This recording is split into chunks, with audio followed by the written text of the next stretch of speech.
قارون کے خزانے کے متعلق آپ نے تاریخی حکایات اور محاورے تو سنے ہی ہوں گے۔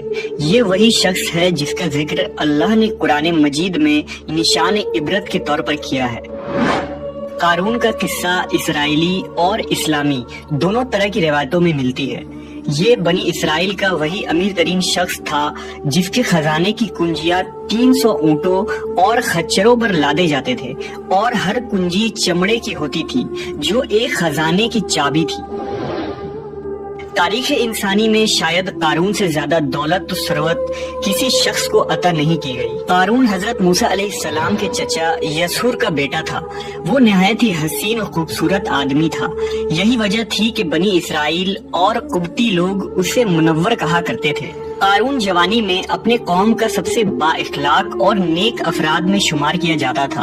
نیز توریت کا بہت بڑا عالم دین بھی تھا، کیونکہ اس کی پرورش موسیٰ علیہ السلام کے سایہ عاطفت میں ہوئی تھی، اس لیے وہ کتاب کا علم بھی رکھتا تھا اور اچھی آواز کا مالک تھا۔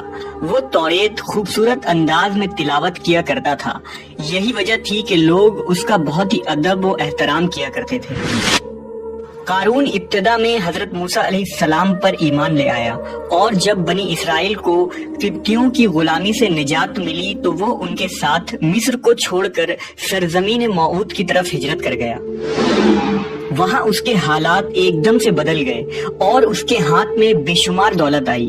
دیکھتے ہی دیکھتے وہ اپنی قوم کا امیر ترین شخص بن گیا، جس کا ذکر اللہ نے قرآن مجید میں کچھ یوں کیا ہے: بے شک قارون موسیٰ کی قوم سے تھا، پھر اس نے قوم پر زیادتی کی، اور ہم نے اس کو اتنے خزانے دیے جن کی کنجیاں اٹھانا ایک طاقتور جماعت پر بھاری تھی۔ ایک جگہ فرمایا، جب اس سے اس کی قوم نے کہا اتراؤ نہیں، بے شک اللہ اترانے والوں کو پسند نہیں کرتا، اور جو مال تجھے اللہ نے دیا ہے اس کے ذریعے آخرت کا گھر طلب کر، اور دنیا سے اپنا حصہ نہ بھول، اور احسان کر جیسا اللہ نے تجھ پر احسان کیا، اور زمین میں فساد نہ کر، بے شک اللہ فسادیوں کو پسند نہیں کرتا۔ جب زکوٰۃ کا حکم نازل ہوا اور حضرت موسیٰ علیہ السلام نے اس سے عہد لیا تو اس نے یہ وعدہ کیا تھا کہ اپنے مال کا 1000واں حصہ زکوٰۃ نکالے گا۔ جب اس نے اپنے مال کا حساب لگایا تو ایک بہت بڑی رقم زکوٰۃ کی نکلی، لہذا اس کے دل میں حرص اور لالچ پیدا ہو گئی اور وہ زکوٰۃ کا منکر ہو گیا۔ اس نے ایک گندی چال چلی۔ اس نے بنی اسرائیل میں سے ایک گروہ کو جو اس کی حمایتی تھے جمع کیا اور کہا، اے بنی اسرائیل، موسیٰ نے ہمیں بہت سارے امور کا حکم دیا جس پر تم لوگوں نے اس کی پیروی کی، اب وہ تم سے تمہارا مال بھی لینا چاہتا ہے۔ فلاں فاحشہ عورت کو لے کر آؤ تاکہ اسے کچھ پیسے دے کر موسیٰ کو بدکار ثابت کیا جا سکے۔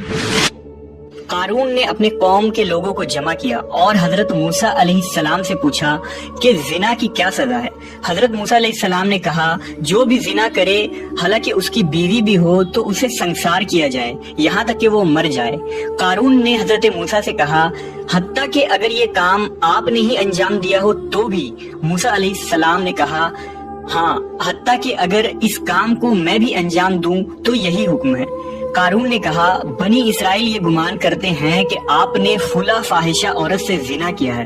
حضرت موسیٰ علیہ السلام نے فرمایا کہ اس عورت کو میرے سامنے لاؤ، لہٰذا وہ عورت بلائی گئی تو آپ نے فرمایا، اے عورت، اس اللہ کی قسم جس نے بنی اسرائیل کے لیے دریا کو پھاڑ دیا اور عافیت و سلامتی کے لیے دریا کے پار کرا کر فرعون سے نجات دی، سچ کہہ دے کہ واقعہ کیا ہے۔ حضرت موسیٰ کے جلال سے عورت